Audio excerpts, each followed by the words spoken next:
Mga baser mo. Nagano ka daw, pinatalo mo daw yung laban, butay.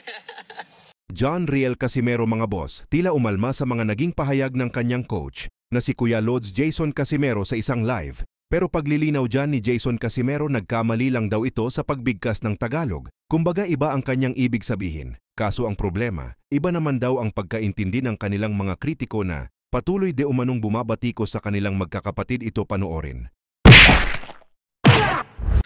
Pinatalo mo daw yung laban, butay. Hindi naman ang kamali kasi ako sa sa Tagalog ko doon. Mali. Mali ka naman lahat. Ang ko lang naman na siguro yung kumbaga natalo tayo, siguro may mga plano Ang Diyos. si Lord na mas higit pa ba na yung mga kalaban na yung mga hindi lumaban. hindi lumaban sa iyo ba, baka lumaban na sila. Huwag ka na magpaliwanag. Nagpalaglag mo ng laban eh. Kanino ba trabaho yan? Alam naman natin yan. Lagi mong inuhuli yung kalaban. Ako paus na paus. Huwag ka na magpaliwanag. Pero yun nga, Nilaglag mo pa. pinapalaki nila yung issue at kilala nyo naman yan sila na tayo lang talaga binabantayan. Ano ba sinabi mo kagabi? Nasabi ko kasi doon na pero ang ibig ko naman sabihin doon na yun nga, na kung natalo man tayo, kumbaga siguro, yun ba? Baka, sinabi ko naman baka, doon. Iba kasi yung baka sa, next. baka, Philippines. yung baka sa Bisaya, yun, hayop yung hayop na. Yung baka sa Bisaya, yun, yung parang kalabaw ba? Cow. Yung baka sa Tagalog kasi, baka sakali. Kaya, huwag ka na magpaliwanag. Ang plano Plano nyo na palaglag? Nakita naman nila. Patay kayo dyan.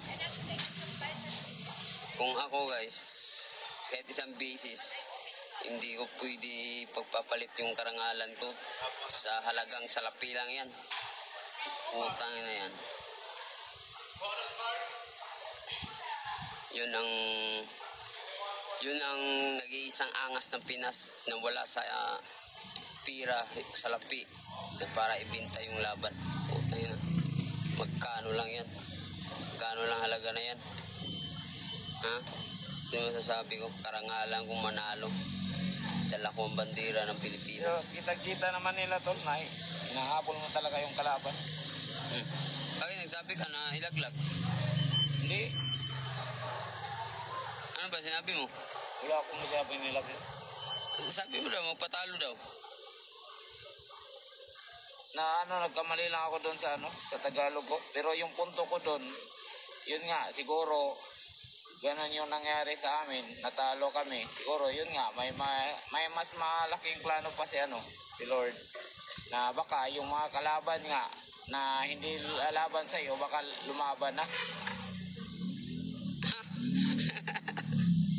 Hindi mo magsalita. Yung baka kasi, yung iba kasi yung Yung nga yung nila, pero na yun yung mga edit na nila Wala na kasi baka yun Yung sinasabi mo, wala na yung baka. Oo nga, pero sa video na yun, may mga sinabi ako na doon na siguro may ganon. Ayusin mo paliwanag mo. Siguro may ganon na ganito yung nangyari sa amin. Ano ba sinabi mo? Ako na magsalita nga. Hirap naman ang Tagalog mo. Yung sabi mo na may mga plano, yung plano namin na, sa to? ano lang talaga. Plano, anong plano ba? Bakit may mga plano? Ano? Parang rhyme kasi yun eh. Rhyme yun. Sige, anong rhyme? Sige, ulitin mo. Ano ang sinabi mo na rhyme mo? Siguro, di ba yun nga yung sinabi ko, siguro, ganun yung nangyari. Yun nga, siguro may malaking plano. Kasi may malaking plano. Huwag ka na magpaliwala. Look at patay tayo dyan.